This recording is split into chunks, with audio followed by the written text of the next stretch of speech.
விசாரணைக்கு சென்சார் கெடுபிடிகள் அதிகம். குறிப்பிட்ட சினிமாக்களுக்கு சென்சார் கெடுபிடிகள் அதிகம். ஆனால் படம் முழுவதும் ரத்தமாக தெரிச்சிட்டு இருக்கிற எத்தனையோ கொடுவால் வச்சுட்டு இருக்கிற படங்கள், நூற்றுக்கணக்கான படங்கள் ஓடிட்டு தான் இருக்கு. அதுக்கெல்லாம் சென்சார் கெடுபிடி இல்லை. அப்போது ஒரு பக்கம் சினிமா அறிவாளர்களான சினிமாவை கூர்ந்து கவனிக்கிற கூட்டத்துக்கு வன்முறை என்பதற்கு அர்த்தம் வேறு. அது ரத்தம் தெரித்தல் அல்ல. ரத்தம் தெரித்தல் அல்ல வன்முறை. அது மிகையாயிரும். ரொம்ப மிகையாச்சுன்னா மக்கள் என்ன பண்ணுவாங்கன்னா அது ஒன்றுமில்லை சினிமான்னு உட்கார்ந்துருவாங்கன்னு மக்கள் அந்த முக்கியமானவங்களுக்கு தெரியும். அப்படி ரத்தமாக தெரிக்கிற படங்க எக்கச்சக்கம் இருக்குது. ஆனால் விசாரணை அல்லது அது மாதிரி கொஞ்சம் படத்தை சொல்லலாம்.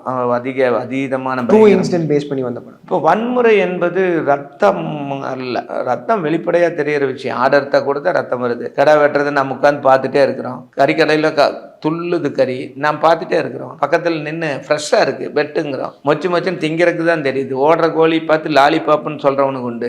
2 லாலிபாப் போகுதுன்னு சொல்கிறவனுக்கு உண்டு. அதனால் வன்முறை அதுவல்ல வன்முறை.